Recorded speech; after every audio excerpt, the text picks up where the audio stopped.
आज हम बात करेंगे यूरोपियन आर्थिक और राजनीतिक प्रवृत्तियों की। European economic committee third year arts, इसके बारे में आज हम अध्ययन करने वाले हैं। सबसे पहले आप इस चैनल को सब्सक्राइब कर लें ताकि नए नए वीडियो आपको तुरंत मिल सके। तो थर्ड ईयर पॉलिटिकल साइंस अंतर्राष्ट्रीय संबंधों में आज हम बात करेंगे यूरोप में नई आर्थिक एवं राजनीतिक प्रवृत्तियों की।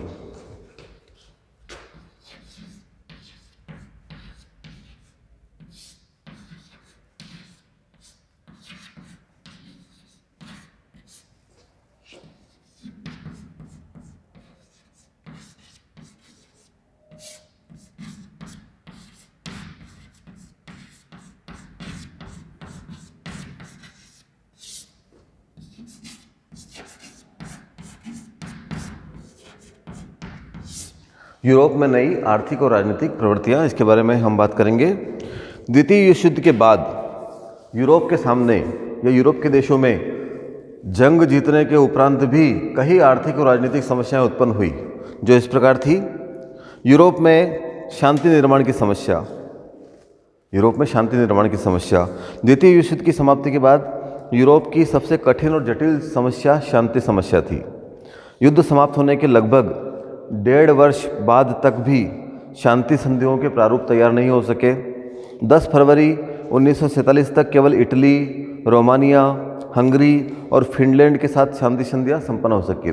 शांति संधियां इसलिए जरूरी थी कि 2 महायुद्धों की विभीषिका झेल चुकने के बाद यूरोप के देशों की या पूरी दुनिया की एक प्रकार से कमर टूट गई थी, अगले युद्ध के कोई पक्ष में नहीं था। तो ऐसी स्थिति में शांति व्यवस्थाएं बनाए रखना बहुत जरूरी था।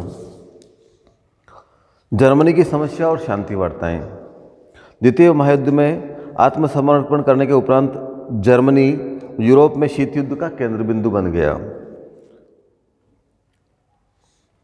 मित्र राष्ट्रों ने जर्मनी को 4 भागों में बांट दिया, जिनमें क्रमशः संयुक्त राज्य अमेरिका, ब्रिटेन, सोवियत संघ और फ्रांस ने अपना शासन स्थापित कर लिया। इन चारों क्षेत्रों के प्रधान सेनाध्यक्षों को अपने अपने क्षेत्र में सर्वोच्च अधिकार प्राप्त थे। जर्मनी की पुरानी राजधानी बर्लिन में चारों बड़े राष्ट्रों ने एक मिला-जुला शासन स्थापित कर लिया और एक मित्र राष्ट्रीय नियंत्रण परिषद गठन किया गया। तो यहाँ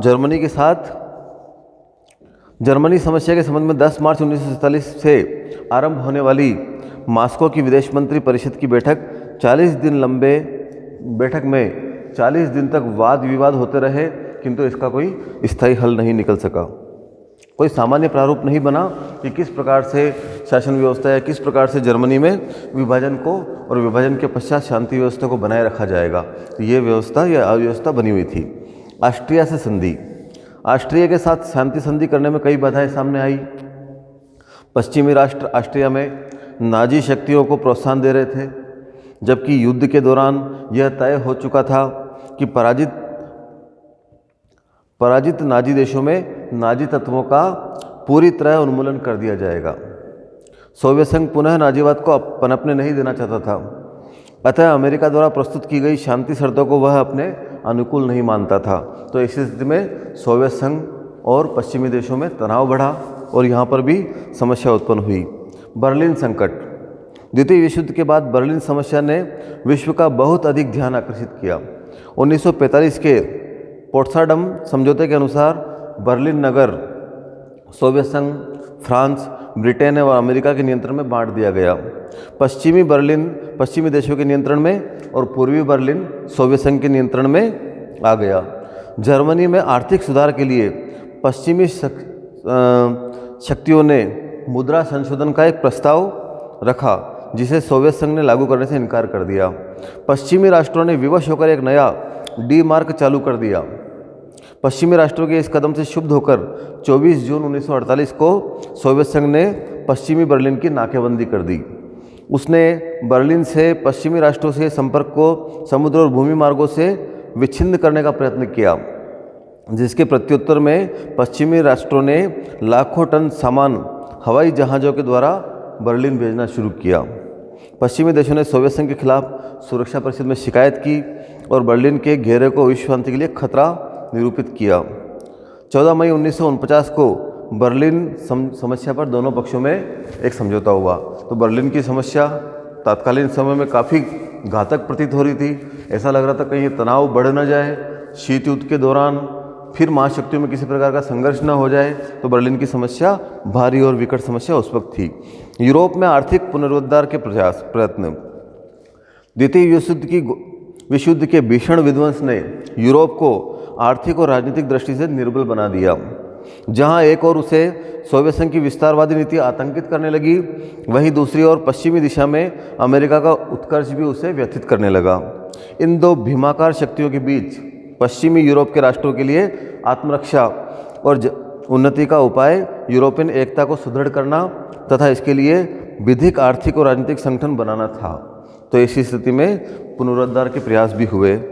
पश्चिमी यूरोप की सैनिक सुरक्षा। शीत युद्ध के आतंक ने पश्चिमी यूरोप के देशों को एकीकृत सुरक्षात्मक प्रयत्नों की आवश्यकता महसूस कराई, जिससे सैन्य संधियों का जाल बिछ गया। द्वितीय महायुद्ध के बाद पश्चिमी यूरोप की सैनिक सुरक्षा की दृष्टि से डंकर्क संधि, ब्रुसेल्स संधि, नाटो, यूरोपियन प्रतिरक्षा समुदाय जैसे संगठन बने। सुरक्षा का भय, साम्यवादी संकट को देखते हुए पश्चिमी यूरोप की सुरक्षा का भय उत्पन्न हुआ, जिससे सैनिक संधियों का जाल बिछ गया। पूर्वी यूरोप का सैनिक और आर्थिक एकीकरण। पश्चिमी यूरोप का राजनीतिक, आर्थिक और सैनिक एकीकरण अमेरिका के नेतृत्व में होने के कारण इसकी प्रतिक्रिया सोवियत संघ पर हुई। सोवियत संघ ने प्रतिक्रिया स्वरूप पूर्वी यूरोप के देशों पर अपना नियंत्रण स्थापित करना शुरू कर दिया। उसी प्रकार की संधियां, उसी प्रकार की सैनिक प्रगति करना आरंभ कर दिया। अब हम बात करेंगे यूरोप में आर्थिक पुनरुद्धार और एकीकरण। किस प्रकार यूरोप ने अपना आर्थिक पुनरुद्धार किया, अपना एकीकरण किया, यूरोपियन एकीकरण या यूरोपीय आर्थिक मंच बनाया, साझा मंच बनाया, उसके बारे में हम बात करने वाले हैं। द्वितीय विश्व युद्ध के बाद यूरोप का पुराना महत्व और प्रभुता क्षीण हो गए। युद्ध के भीषण विध्वंस ने यूरोप को आर्थिक और राजनीतिक दृष्टि से निर्बल बना दिया। जहां एक और पूर्व दिशा में सोवियत संघ की विस्तारवादी नीति उसे आतंकित करने लगी, दूसरी ओर पश्चिमी दिशा में संयुक्त राज्य अमेरिका का उत्कर्ष उसे व्यथित करने लगा। इन दो भीमकार शक्तियों के बीच पश्चिमी यूरोप के राष्ट्रों के लिए आत्मरक्षा और उन्नति का उपाय यूरोपियन एकता को सुदृढ़ करना था। इसके लिए विविध आर्थिक और राजनीतिक संगठन उन्होंने बनाने शुरू कर दिए। संयुक्त राज्य अमेरिका भी सोवियत रूस के विरुद्ध ऐसे संगठनों को आत्मरक्षा के लिए आवश्यक समझता था। यूरोप के आर्थिक पुनरुद्धार के लिए सन 1943 में ही संयुक्त राष्ट्रों ने एक संस्था का निर्माण किया, जिसका लक्ष्य सैनिक अधिकारियों या स्थानीय सरकार के सहयोग से स्वतंत्र राष्ट्रों को आर्थिक सहायता पहुंचाना था। तो ऐसी स्थिति में यूरोप में आर्थिक एकीकरण प्रारंभ हुआ। इसमें इन सब विचारों और आंदोलनों के परिणाम स्वरूप यूरोप में आर्थिक और राजनीतिक एकीकरण के अग्रलिखित प्रमुख संगठन बने। पहला है ट्रूमैन सिद्धांत। अमेरिकी राष्ट्रपति ट्रूमैन सिद्धांत ट्रूमैन के नाम से है। पश्चिमी यूरोप के आर्थिक पुनरुत्थान और एकीकरण की दिशा में सबसे पहला प्रयास ट्रूमैन सिद्धांत के नाम से जाना जाता है। यह सिद्धांत उस भाषण का अंश था जो अमेरिकी राष्ट्रपति ट्रूमैन ने 12 मार्च 1947 को तुर्की और यूनान की सैनिक और आर्थिक सहायता के लिए $40 करोड़ की मांग रखते हुए अमेरिकी कांग्रेस के समक्ष दिया। ट्रूमैन ने यह निर्णय लिया कि इन देशों की आर्थिक सहायता देकर साम्यवाद के प्रसार को यूरोप में सीमित किया जा सके। ट्रूमैन के शब्दों में, हमारी सहायता प्रधानतः आर्थिक और वित्तीय सहायता के द्वारा होनी चाहिए, जो आर्थिक स्थायित्व और सुव्यवस्थित राजनीतिक व्यवस्था के लिए अनिवार्य है।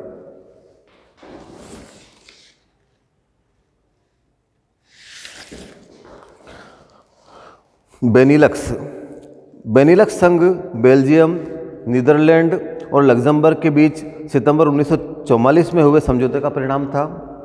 मार्च 1947 में इसमें कुछ महत्वपूर्ण संशोधन किए गए और 1 जनवरी 1948 से इसे लागू कर दिया गया। इसके अंतर्गत सदस्य राष्ट्रों ने अपने बीच चुंगी व्यवस्था को पूरी तरह समाप्त कर दिया और आयात पर एक समान टैरिफ कार्यक्रम की स्थापना की। समझौते का अंतिम लक्ष्य एक पूर्ण आर्थिक संघ का निर्माण बताया गया। तो इस प्रकार और प्रयास हुए। फिर आता है मार्शल योजना, अमेरिकी राष्ट्रपति मार्शल के द्वारा। युद्ध के कारण यूरोप की अर्थव्यवस्था छिन्न भिन्न हो गई थी और चारों ओर असंतोष, दरिद्रता और आर्थिक कष्ट का साम्राज्य छाया हुआ था। ऐसी हालत में यूरोप में साम्यवादी व्यवस्था फैल जाने की संभावना बहुत अधिक बढ़ गई थी। अमेरिका के सामने समस्या यह थी कि युद्ध से विध्वंस यूरोप का पुनर्निर्माण करके उसके साम्यवाद से कैसे बचाए। अमेरिकी विदेश सचिव जॉर्ज मार्शल इस स्थिति को भली भांति समझ रहे थे। अप्रैल 1947 में जब वह यूरोप से लौटकर वाशिंगटन पहुंचे तो उन्होंने इस बात पर बल दिया कि यदि इस समय तुरंत यूरोप के आर्थिक पुनरुद्धार का प्रयत्न नहीं किया गया तो वह साम्यवादी हो जाएगा। ऐसी स्थिति में एक मार्शल योजना, मार्शल कार्यक्रम चलाया गया, जिसके माध्यम से यूरोप को आर्थिक सहायता प्रदान की गई। यूरोपियन आर्थिक सहयोग का संगठन 1948 में यूरोपियन आर्थिक सहयोग का संगठन पश्चिमी यूरोप के आर्थिक एकीकरण की दिशा में सर्वाधिक ठोस प्रयास था। इसका निर्माण मार्शल योजना के अंतर्गत यूरोपीय राष्ट्रों को मिलने वाली सहायता को व्यवहार में लाने के संबंध में किया गया। इसका मुख्य संबंध यूरोप के सामान्य व्यवहार, आर्थिक विकास तथा अंतः यूरोपीय वित्तीय व्यवस्था से है। पश्चिमी यूरोप के जीवन स्तर को ऊंचा उठाने में इस संगठन की मुख्य भूमिका रही। ट्रिस्टे तथा जर्मन फेडरल रिपब्लिक सहित 18 यूरोपियन राज्य इसके सह सदस्य हैं। इसका प्रधान कार्यालय पेरिस में है। आर्थिक सहयोग और विकास संगठन, इसके बाद आता है 1961 में यूरोपियन आर्थिक सहयोग संगठन के स्थान पर एक नई संस्था अस्तित्व में आई जिसे आर्थिक सहयोग और विकास संगठन कहा जाता है। यह नाम परिवर्तन इसकी स्थिति और कार्यों में परिवर्तन का परिचायक है। अब अमेरिका और कनाडा इसके पूर्ण सदस्य मान लिए गए हैं, जिससे यह विशुद्ध यूरोपियन संगठन नहीं रहा। इसके 30 सदस्य देश हैं और सब मिलकर आर्थिक विकास को बढ़ावा देना चाहते हैं। यूरोपियन अदायगी संघ, इस संस्था का निर्माण 1950 में हुआ। इसका प्रयोजन अंतः यूरोपीय व्यापार को सुविधाजनक बनाना है। यह अपने सदस्य राज्यों में एक देश की कमाई को दूसरे देश में उसका आदान प्रदान करते हैं, यानी आपस में आर्थिक रूप से एक दूसरे का सहयोग करते हैं। यूरोप की परिषद 1948 में 26 यूरोपियन देशों के 1000 प्रभावशाली नागरिक यूरोप कांग्रेस के नाम पर हेग में एकत्रित हुए। संयुक्त यूरोप और यूरोपियन विधानसभा की स्थापना का आह्वान किया। इस प्रकार यूरोपियन यूनियन का जन्म हुआ, कह सकते हैं यूरोपियन यूनियन की शुरुआत हुई। यूरोपियन कोयला तथा इस्पात समुदाय, इसी प्रकार से 10 अगस्त 1952 को यूरोपियन यूनियन और कोयला इस्पात समुदाय बना। इन्होंने भी एक दूसरे से सहयोग करने का प्रयास किया या सहयोग करने की दिशा में कदम बढ़ाया। यूरोपियन आणविक शक्ति समुदाय, यूरोपियन मुक्त व्यापार संघ, यूरोपीय संघ, विशेष रूप से इसमें यूरोपीय संघ आता है। यूरोपियन आर्थिक समुदाय अनेक नामों से जाना जाता है, जैसे साझा बाजार, यूरोपीय साझा बाजार, यूरोपियन संघ आदि। इसको यूरोपियन आर्थिक समुदाय कहना ही अधिक उचित होगा क्योंकि यही इसका अधिकृत शीर्षक है। नवंबर 1993 को यूरोपीय समुदाय का नाम अधिकृत रूप से यूरोपीय संघ कर दिया गया, तो एक यूरोपीय संघ बन गया, यूरोपीय आर्थिक समुदाय बन गया। अब इसके बारे में विस्तार से ज़्यादा समझने की अपेक्षा हम संक्षेप में ये बात कर लेते हैं कि इस प्रकार द्वितीय विश्व युद्ध के बाद इस प्रकार से यूरोप ने एक आर्थिक साझा कार्यक्रम शुरू किया, जिससे आपस में एक दूसरे की मदद करते हुए आर्थिक विकास को बढ़ावा दे सके। अमेरिका ने पूरा साथ दिया क्योंकि अमेरिका यूरोप के देशों को, पश्चिमी देशों को साम्यवाद से बचाना चाहता था। तो यहाँ पर यूरोप का इस प्रकार पुनर्गठन किया गया। पश्चिमी यूरोप की सैनिक सुरक्षा, पश्चिमी यूरोप की सैनिक सुरक्षा के लिए कुछ प्रयास किए गए जो मुख्य रूप से इस प्रकार है, हम समझ लेते हैं। डंकर्क संधि, ब्रुसेल्स संधि, नाटो, ये सब सैनिक संधियां हैं। इनके माध्यम से यूरोपियन प्रतिरक्षा समुदाय, पश्चिमी यूरोपियन संघ, ये सारे के सारे पश्चिमी यूरोप के लिए सुरक्षा की दृष्टि से गठित किए गए सैनिक संगठन थे। तो इस प्रकार द्वितीय विश्व युद्ध के बाद हमें ये ध्यान रखना है कि यूरोप ने अपनी आर्थिक स्थिति को बनाए रखने के लिए या बचाने के लिए और पश्चिमी देशों ने साम्यवाद के बचने के लिए एक प्रकार का साझा कार्यक्रम तैयार किया, जिसे नई आर्थिक और राजनीतिक प्रवृत्तियां कहते हैं नया यूरोपियन संघ बना लिया जो आर्थिक रूप से एक दूसरे देश की सहायता करेगा।